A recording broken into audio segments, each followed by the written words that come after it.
espejo de todo el mundo lo llamaban los antiguos. El corazón de un imperio perdido que había durado más de 1000 años. Santa Sofía, la iglesia de la divina sabiduría. Esta era la corona de su gloria, la gloria de Bizancio.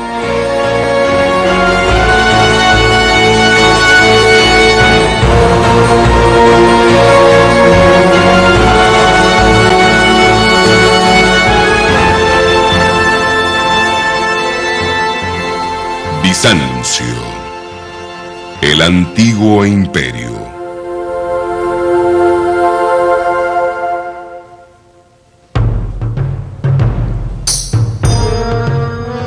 El desaparecido imperio de Bizancio, nacido de la Roma pagana. El sueño de un imperio romano que se extendía de España a Siria.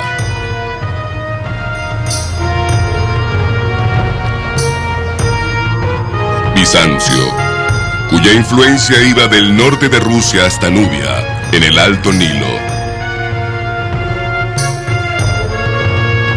Bizancio, la puerta a un capítulo perdido de nuestro pasado.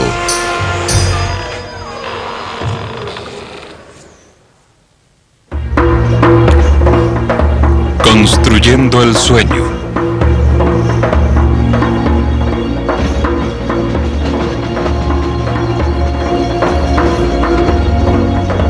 El Expreso de Oriente. Viajé por primera vez en esta línea en los años 60. Compré un boleto en la estación Waterloo en Londres para un viaje de Estambul a Turquía. Una fascinación para toda la vida. Tomó 3 días llegar allá. Realmente era el infierno sobre ruedas. Chivos en el pasillo y comunismo al otro lado de la ventana. Y de pronto, el tren dio una curva y allí estaba. El oriente me golpeó en la cara. Una gran ciudad dorada junto al mar, situada entre el este y el oeste. Se podía ver que había sido el centro del mundo. Era asombrosa. Pero vengan a Estambul. Y debajo, las mágicas ruinas del imperio perdido de Bizancio.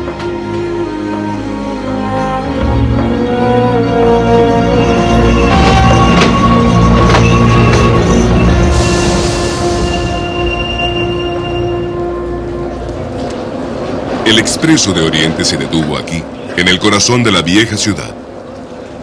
Me bajé en medio de nubes de humo y vapor, perseguido por los fantasmas de Greta Garbo y Agatha Christie, por 1 millar de espías y arqueólogos, por los reyes y cortesanos de la Europa de la preguerra.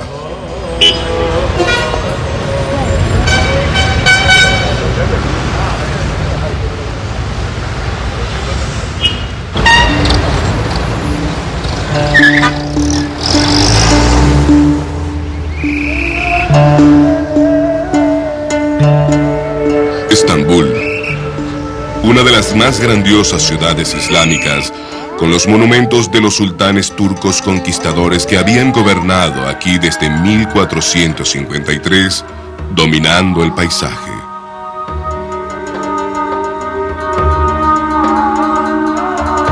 Sin embargo, bajo la superficie hay fantasmas mucho más viejos, rozadas cada día por la gente de la ciudad viviente.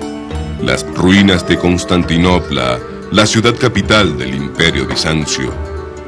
Estambul, Constantinopla, 2 nombres, nuevo y viejo, para la misma ciudad grandiosa. Hace 16 siglos, en el año 330, el emperador Constantino, primer emperador romano cristiano, escogió esta ciudad, en aquel entonces un pequeño pueblo griego, para que fuera su capital. Nadie sabe bien por qué. Sin embargo, algo había seguro. Los grandes emperadores guerreros habían dejado para siempre a Roma y a las ciudades del occidente.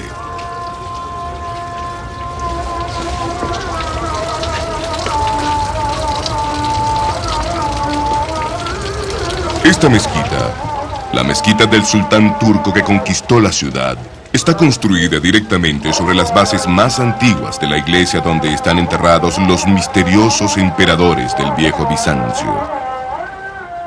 ¿Qué era entonces este tan antiguo, medio olvidado imperio de Bizancio? Bizancio.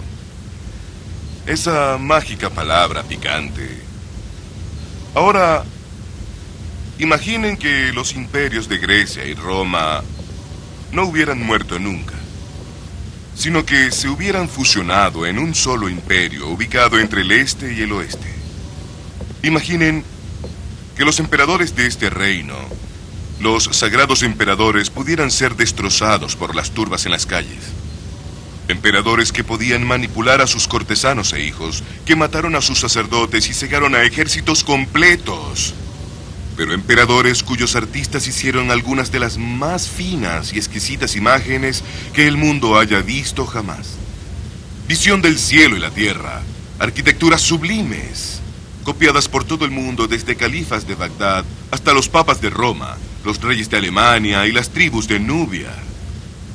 Visiones del orden celestial y del poder terrenal que aún yacen profundamente dentro del mundo moderno. Al igual que todos nosotros, esta mezquita, la mezquita del Conquistador, está parada sobre las ruinas de Bizancio.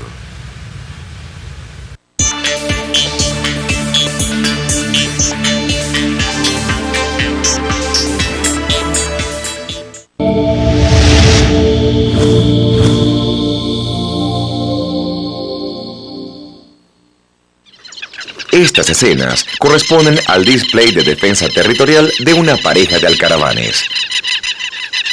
El alcaraván es un autóctono habitante de la sabana. Se le puede ver a cualquier hora del día buscando insectos en el piso, solo o acompañado de su pareja. Soporta el inclemente sol sin necesidad de refugiarse. Nunca lo hemos observado en la sombra. Posee 2 espolones rojos en los hombros que emplea al volar para espantar a los intrusos. Suele poner hasta 4 huevos camuflados en el suelo, lo cual pareciera precario debido a los depredadores como el caricare, pero los hechos demuestran que es una estrategia sumamente exitosa. Sus llamados de alarma en la sabana son parte integral de los sonidos del llano venezolano. Es el vigilante por excelencia. Cuando los emite es porque hay algún potencial depredador en las cercanías.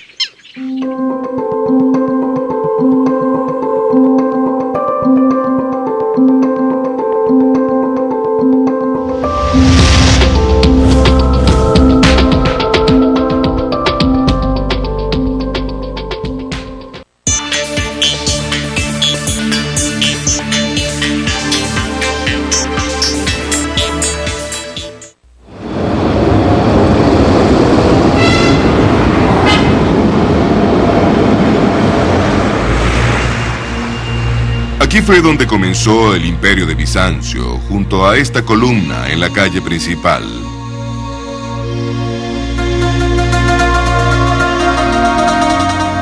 Una solitaria reliquia antigua en una ciudad moderna.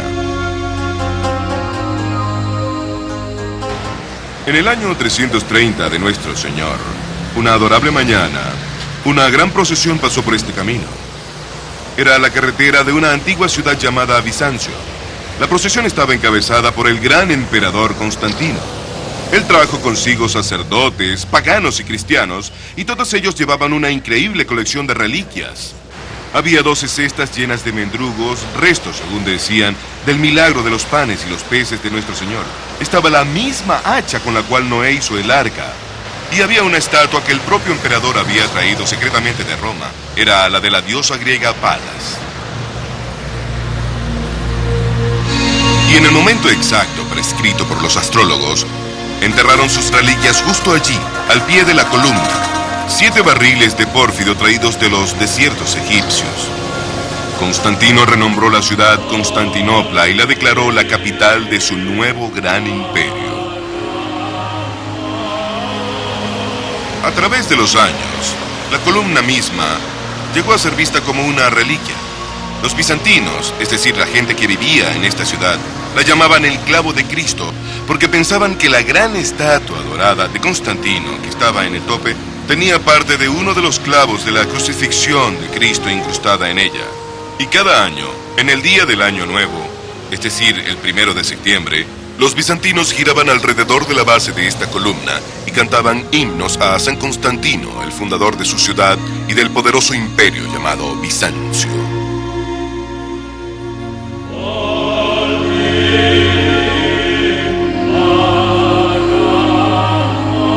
Constantinopla estaba diseñada para ser el centro del mundo cristiano, el centro del gobierno de Cristo en la tierra.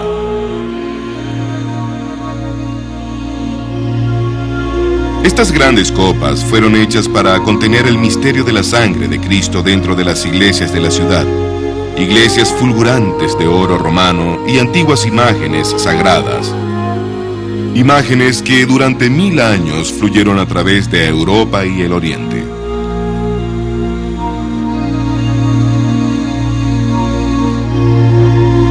Esta es entonces la primera historia de Bizancio, la historia de cómo en 2 cortos siglos se hizo el sueño que era Bizancio.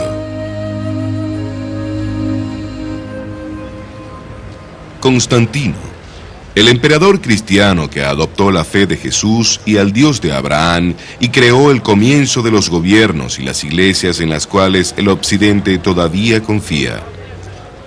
Dicen que fue coronado en York, Inglaterra, en el año 306. Durante 40 años mató a enemigos y familiares por igual.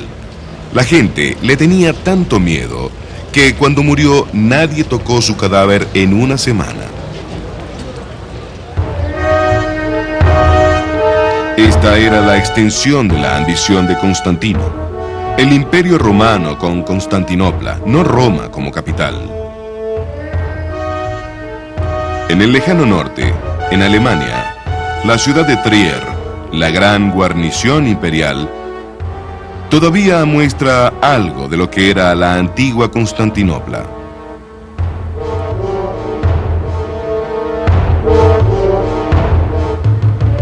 La puerta de la ciudad, todavía custodiando la vía principal de entrada al pueblo.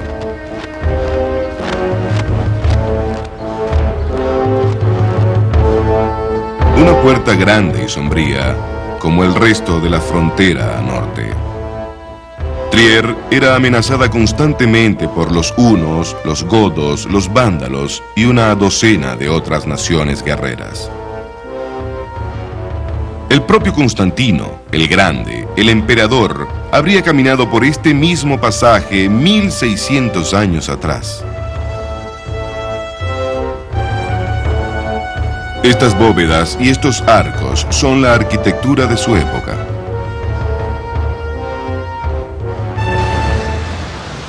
Después de pasar la entrada, todos los pueblos romanos son muy parecidos.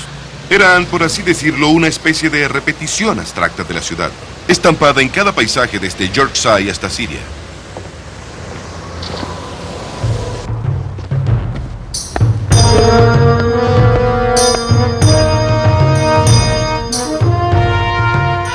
Todavía se puede percibir ese diseño en 1 millar de ciudades del Viejo Mundo y también del Nuevo Mundo. Desde Washington a San Francisco, los urbanistas usan todavía parte de los mismos viejos patrones. Todos los pueblos romanos tenían caminos como este, amplias carreteras que llevaban del campo al corazón de la ciudad. Este queda en Palmira, en el desierto de Siria. En Constantinopla era llamado simplemente Camino Principal. Ahora lo que tienen que ver es que detrás de todas esas columnas hay pequeñas tiendas a lo largo de la calle. Carniceros, panaderos, todo tipo de gente. Aquí había artículos de todo el mundo conocido. África, China, el Báltico, todo estaba en venta. Imaginen que el emperador está entrando triunfalmente. Ha ganado una guerra. A los encargados de las tiendas les han dicho que barran las calles. Se han esparcido flores por todos lados. Rosas llueven sobre él. Hay alfombras y sedas ondeando en la brisa a su alrededor. Todo el pueblo ha sido traído para que venga a verlo. Detrás, por supuesto, detrás de la calle principal están las casas, los sirvientes, los soldados, toda la gente. Había tabernas, burdeles, todo lo que hay en una ciudad.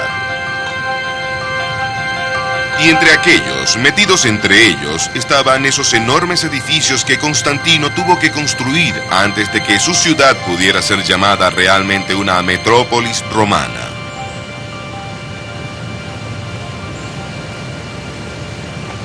Es solo un edificio pequeño, pero era realmente el corazón de Palmira. Es el Senado, la oficina oval, donde se conducía el gobierno, se reunían los mayores del pueblo, se tramaban los complots. Por supuesto que en las grandes ciudades imperiales de Constantino esto hubiera sido un largo y vasto salón. Y muy frecuentemente en el salón central de gobierno, el propio gran Constantino se hubiera sentado donde ahora se levantan los altares de las iglesias cristianas, porque básicamente este es el mismo edificio. En el año 360, el hijo de Constantino construyó una iglesia magnífica en Constantinopla, especialmente para el drama de la comunión imperial. Al lado, estos mismos píos emperadores construyeron una pista de carreras, el hipódromo. Todavía puede verse parte de su contorno en las calles. Y aquí, por fin, alrededor de este viejo obelisco egipcio, se puede descubrir algo de la atmósfera de aquella antigua Constantinopla, el corazón del viejo Bizancio. Esta piedra es como un espejo gigante, refleja toda la vida que una vez se desarrolló a su alrededor. Está el emperador y su familia. Los sucesores de Constantino vienen al palco real para empezar una carrera de cuadrigas. Está el obelisco en medio de la pista de carreras y también las cuadrigas. 8 de ellas corriendo al mismo tiempo. Se necesitaba mucha suerte para ganar. Este lugar no era solamente una pista de carreras. Era un lugar donde la gente se reunía con el emperador y su corte. Es el aire, el espacio de Bizancio. 100.000 personas rugiendo mientras les presentaban nuevos emperadores, mientras prisioneros de guerras son traídos a los pies del emperador. Es el viejo parlamento. Es el verdadero corazón de Bizancio. Y esa escena de allá, ¿dónde la han visto antes? Observen cuidadosamente. El emperador está en el centro con su familia, como Dios. A su alrededor están el ejército y la corte, como los santos. Por debajo de ellos, suplicando misericordia, están los enemigos de Bizancio, los condenados. Es un gran juicio final aquí en la tierra, con el emperador haciendo de Dios. Así que realmente, el emperador trae felicidad y armonía. El teatro trae suerte y victoria. Es el centro del mundo, una imagen del cielo a la tierra. Así que si hubiéramos empujado las puertas del palacio que una vez se irguió junto al hipódromo, realmente habríamos estado abriendo las puertas terrenales del paraíso.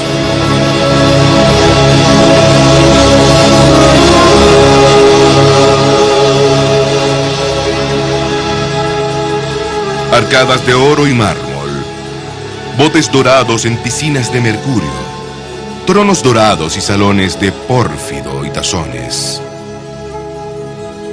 Todo desapareció. Solo quedan ecos de todo aquello en Siria o en Italia. Sin embargo, una vez Constantinopla tuvo el palacio de todos los palacios, el palacio del Imperio Cristiano. Iglesia, hipódromo y palacio, Constantino había creado la maquinaria sagrada que impulsaría a Bizancio por siempre.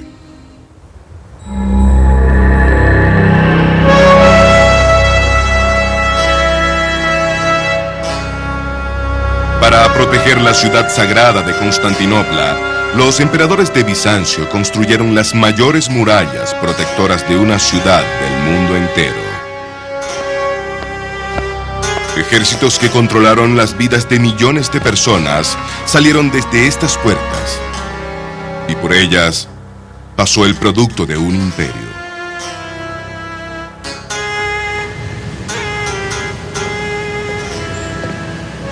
Toda la historia de esta ciudad está en esta puerta. La gran puerta dorada del Bizancio imperial.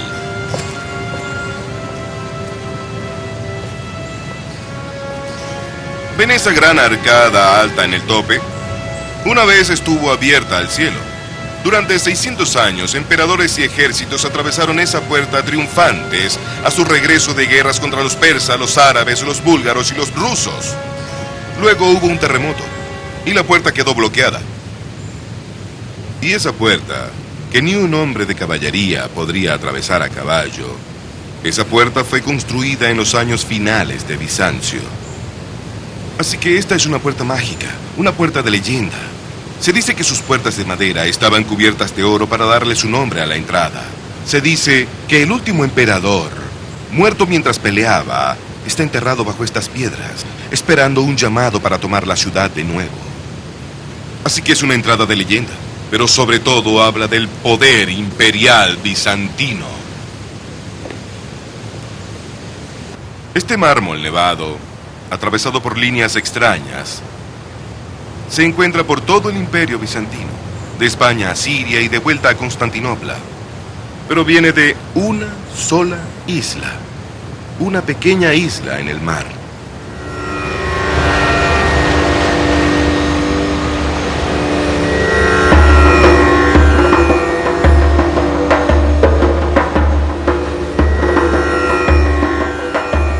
Al sureste de Estambul, a 3 días de navegación en un antiguo barco de esclavos, está la isla de Mármara. Su propio nombre significa piedra.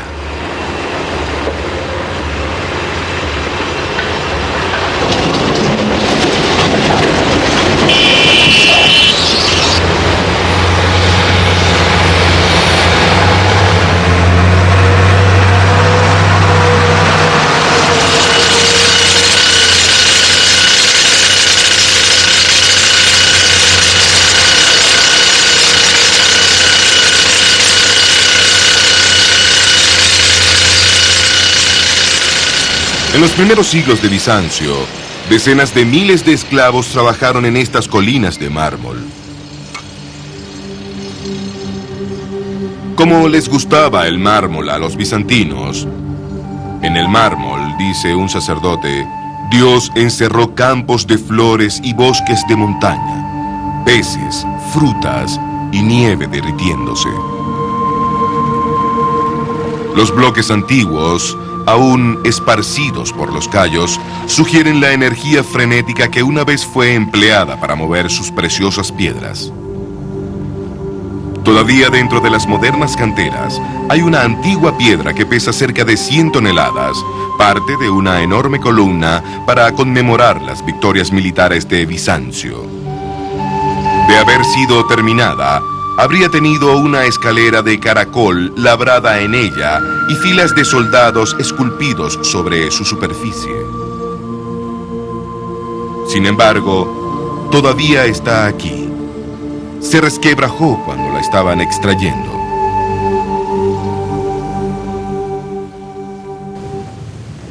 En tiempos antiguos, estas canteras eran llamadas las canteras de la Madre de Dios. Igual podrían haberse llamado las canteras de la Madre de Constantinopla. Toda la ciudad fue hecha aquí, y era una ciudad prefabricada. No era simplemente enviada en bloques, todo estaba terminado. De no haber sido así, cada una hubiera estado marcada con una letra. Cada una tenía su lugar exacto en cada uno de los edificios de esta ciudad. Esta, por ejemplo, es la punta de un edificio que hubiera lucido como un templo romano.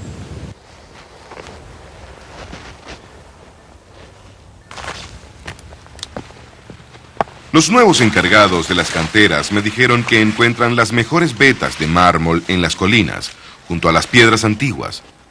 Este, entonces, sería un buen punto, una solitaria columna gigante.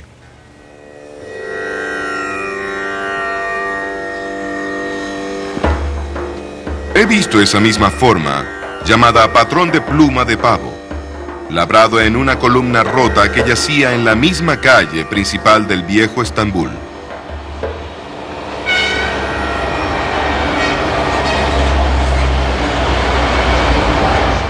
Esta fue una vez una plaza de mármol en una carretera en el medio de Constantinopla.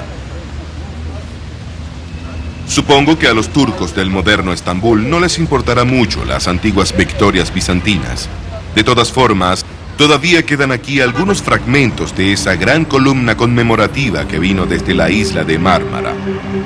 Los fantasmas de los ejércitos imperiales aún alineando las botas de sus procesiones a través de la ciudad.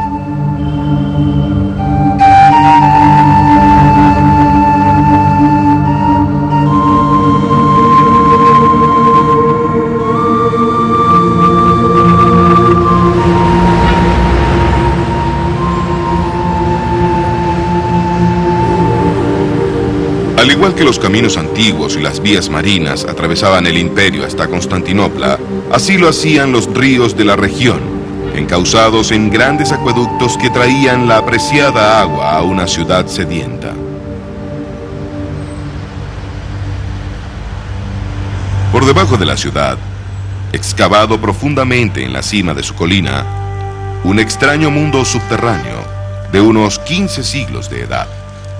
Cisternas de agua fresca para que los bizantinos pudieran bañarse exactamente igual que los romanos en los salones de mármol.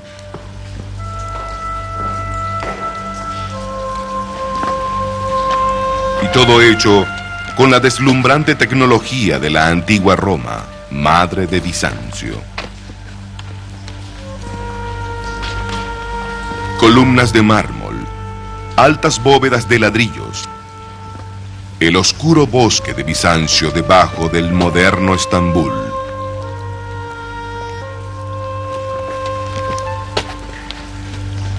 Esas letras griegas, martilladas en la columna con la punta de un cincel, son marcas de uno de los canteros de Mármara.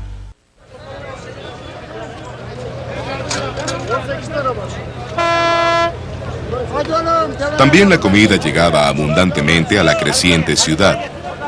¡Qué vasto ejercicio de logística! Un milagro terrenal era mantener al 500.000 de personas de Constantinopla, la ciudad más grande de Europa. Y todo, por supuesto, hecho a mano. No había industria de alimentos. Todo era transportado hasta aquí en botes y carruajes. Los bizantinos creían que los más finos peces se capturaban junto al palacio del emperador, entre la salida de las Pléyades y la puesta de la estrella rojo sangre, Arcturus.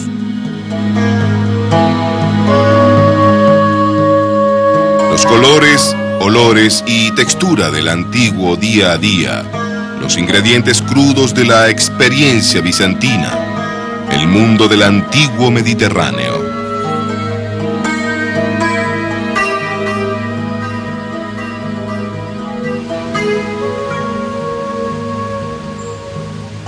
Igual que a la gente del moderno Estambul, a los bizantinos les encantaba el pan y los vegetales frescos. El pan y el grano lo traían de su provincia, de Egipto. Los vegetales los cultivaban ellos mismos. En la ciudad, en pequeños lotes junto a sus casas, en campos, en una gran cinta verde que se extendía por más de 1,5 kilómetros junto a los muros de la ciudad. Aquí todavía se producen los mismos cultivos. Miren el ajo, las cebollas, el eneldo, el cual usaban para adobar el pescado, especialmente las espesas sopas de pescado amarillo que tanto les gustaban. Esto es una delicia ecológica bizantina. Hay 3 o 4 tipos de cultivos. Hay arúgula para la ensalada, acelga y también col. Todo tipo de cosas creciendo juntas en gran abundancia. Al final de todo, lechuga para calmar el estómago. Así que cuando los campesinos se detenían por un momento y enderezaban su espalda para ver pasar cabalgando a los señores de Bizancio, esos grandes hacedores de historia, ellos pensaban, nosotros tampoco la pasamos mal.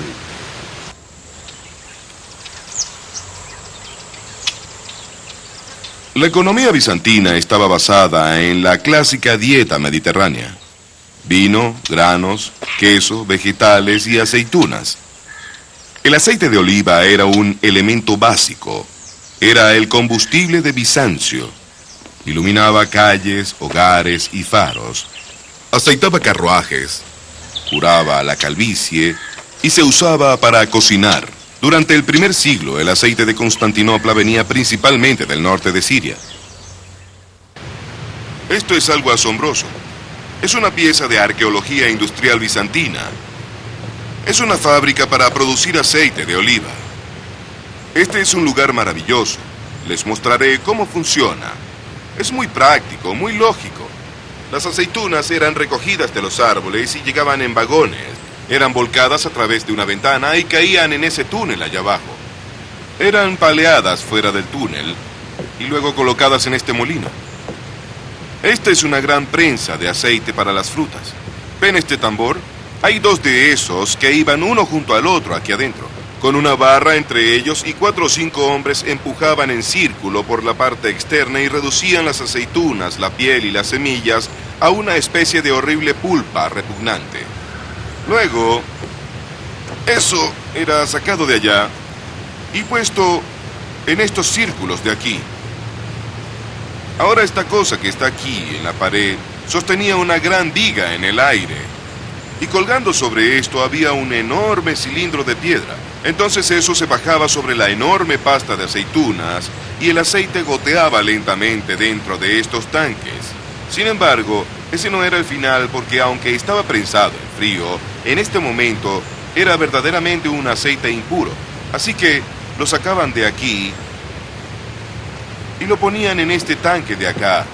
El tanque contenía agua, así que cuando vertían el aceite, este flotaba en la superficie y todas las impurezas se iban al fondo. ¿Ven esta pequeña zanja aquí? Es una parte vital del equipo, porque por aquí pasaba el mejor aceite desde ese tanque de impurezas hasta este tanque, a fin de hacer aceite de oliva fino y claro para las mesas de Bizancio.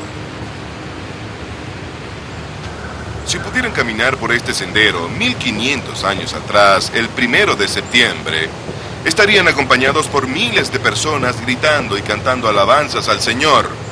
Era el día festivo de San Simón del Pilar.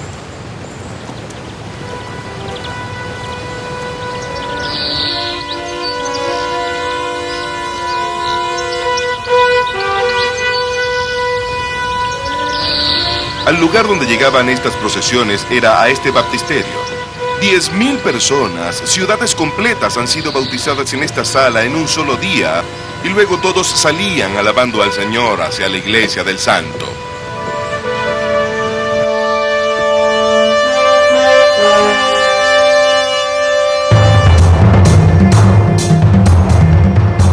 Todavía es arquitectura romana, por supuesto, arcos, bóvedas y topes de columnas, pero ahora también hay cruces cristianas.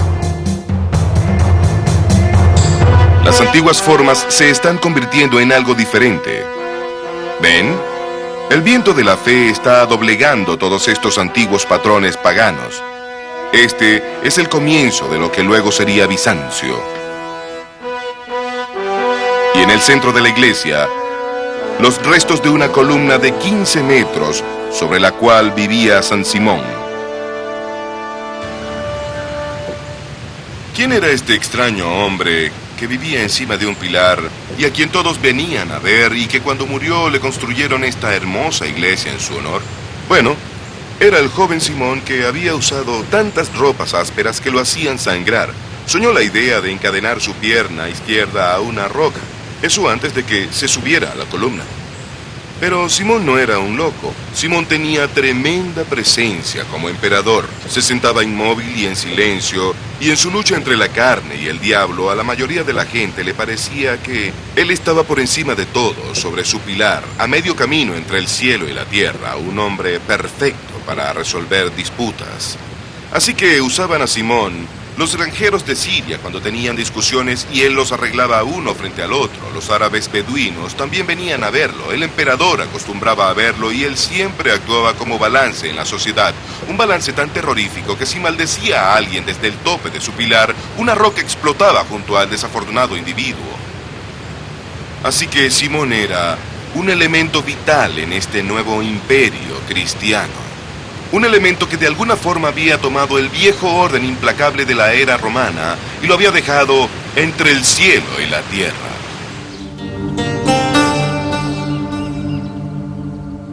En el Mediterráneo oriental, en el cálido corazón del mundo pagano, el primer imperio cristiano, el imperio de Bizancio, había encontrado su equilibrio. Era una buena vida rica, y había paz y abundancia.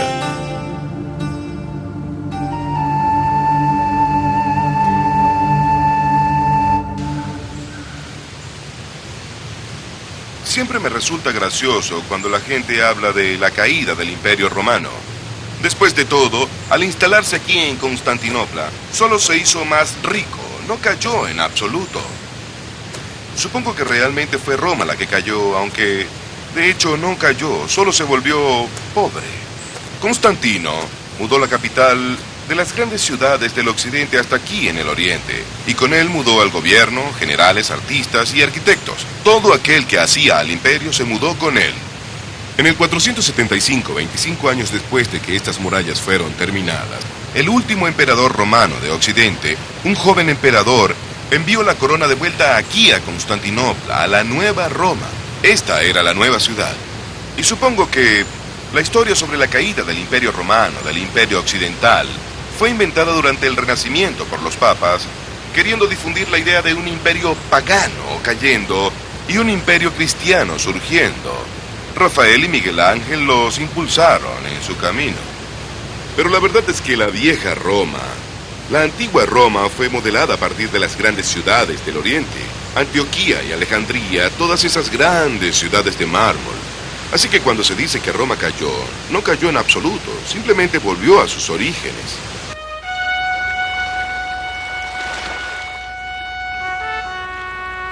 Después que el último emperador occidental renunció, Bizancio perdió la mayor parte de sus provincias europeas, aunque solo por un siglo.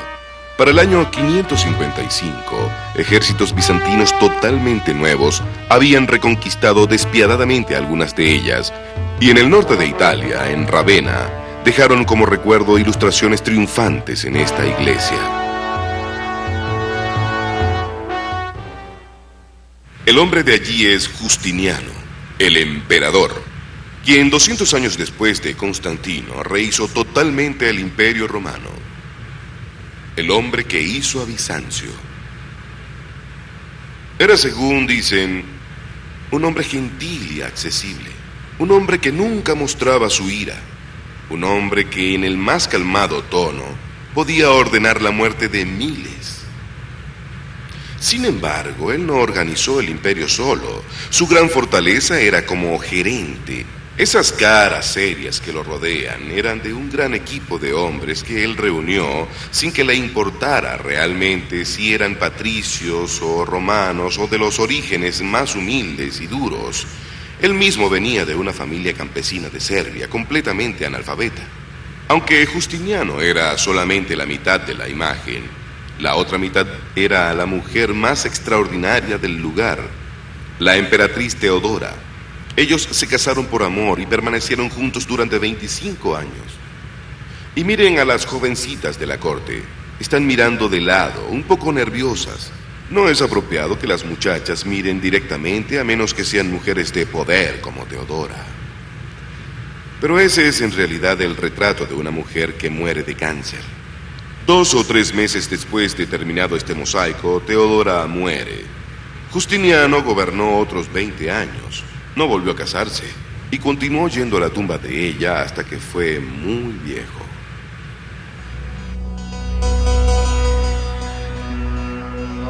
Aunque Justiniano y Teodora restauraron el Imperio Romano, ese ya no era el antiguo mundo clásico. Ellos vivieron en una era muy diferente.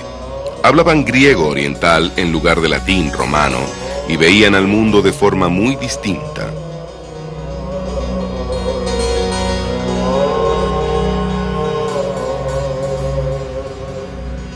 Miren estas esculturas. Probablemente son las últimas figuras clásicas que hicieron.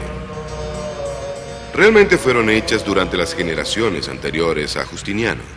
A primera vista, pensarán que solo son figuras viejas, obras clásicas que se ven en los museos, grandes Alejandros y Césares de piedra pavoneándose. Pero no se trata de eso. son nuevas, son diferentes. Algo más está ocurriendo. Es un trabajo muy simple, en cierta forma, muy realista. Pequeñas y ligeras líneas de corte y una barba de un día, cinceladas suavemente sobre el duro mármol como para enfatizar su transitoriedad, su insubstancialidad. Estas personas son pensativas, tristes y bastante sabias. Después de todo, los santos, los obispos, ¿no les habían dicho que esta vida, este mundo material era solo una ilusión?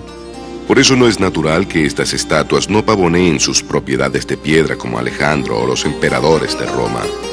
No son descripciones heroicas de carne, hueso y músculos. Cada hombre existe dentro del propio espacio interior que debe ocupar.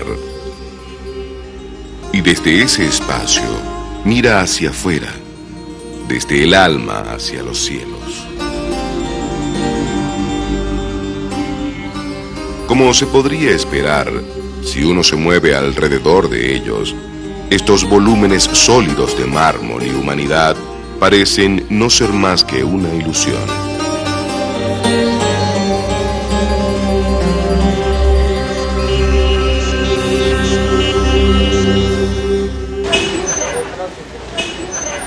Sin embargo, esta gente totalmente nueva era además ingeniosa y creativa. Muchos de ellos fueron atraídos aquí, al centro del imperio.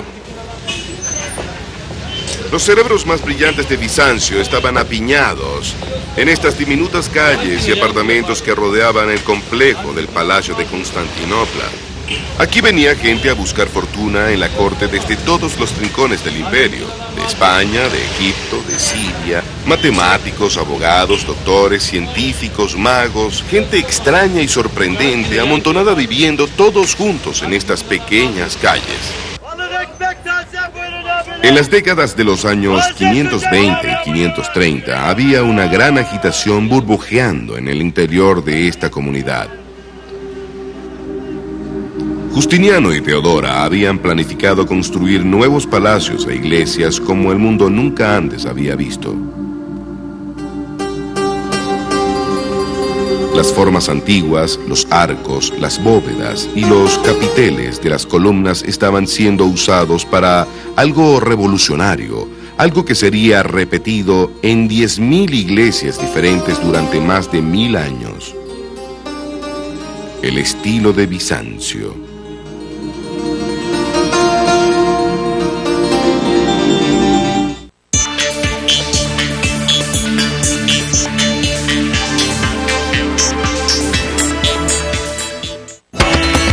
Es una historia de más de 200 años que se descubre y se cuenta en cada trago. En estreno, un documental dirigido por Andrés Crena relata los orígenes del ron a partir de las primeras haciendas de caña de azúcar en el país. La evolución y calidad de los rones producidos en Venezuela se evidencian por los reconocimientos que, desde sus inicios, obtienen alrededor del mundo. Una historia que merece ser contada y replicada. En estreno, el ron de Venezuela, el sabor del éxito. Este domingo, a las 8:30 de la noche, por Vale TV.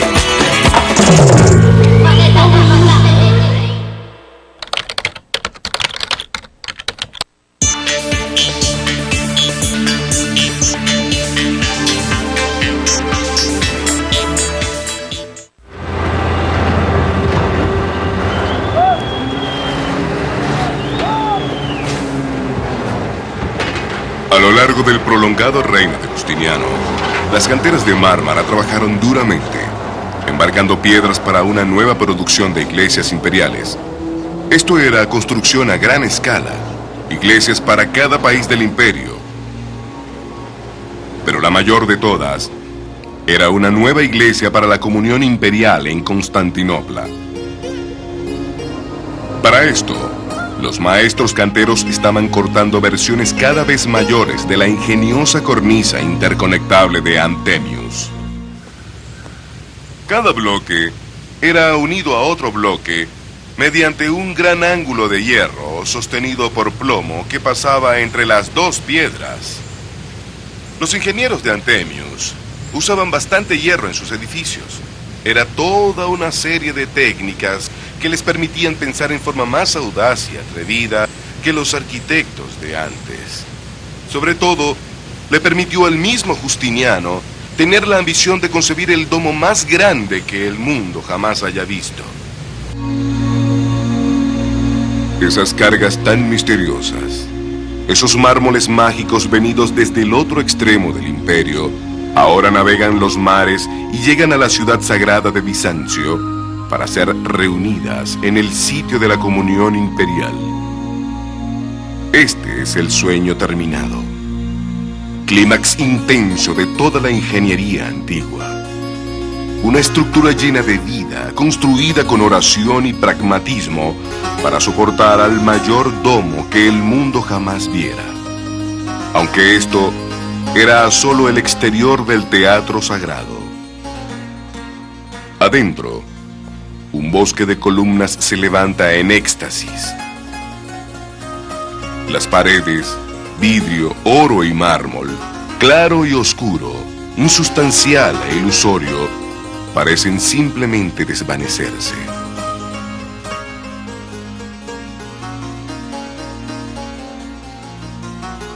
Un perfecto mar de espacio para que la sabiduría sagrada de Dios baje y toque la tierra. Un teatro perfecto para los himnos de Bizancio.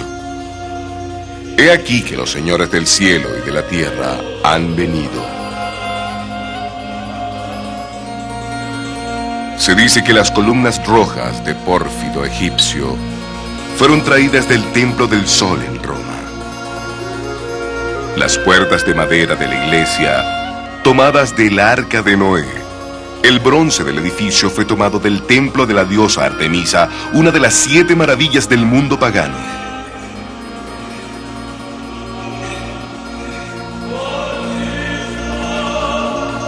No en balde, el edificio mismo se ha convertido en una leyenda.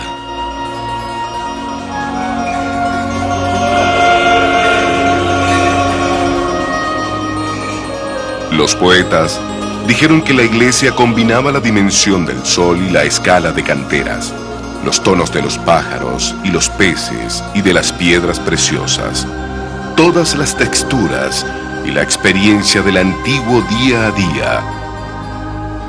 El vivo rosado de las uñas de un bebé, la salida de la brillante estrella roja Arcturus.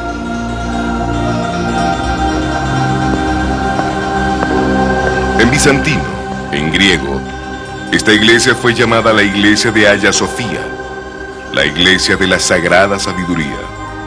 Todo el enorme imperio de Justiniano, su riqueza, su piedad, su herencia pagana, todo estaba reunido en su interior.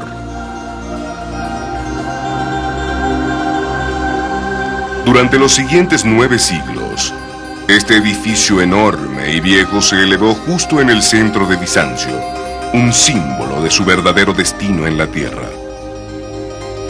Y en el último día de Bizancio, el emperador y sus tropas vinieron aquí para rezar antes de salir de los muros de la ciudad para morir. Porque estas bóvedas contenían el sueño, el grandioso sueño que era Bizancio.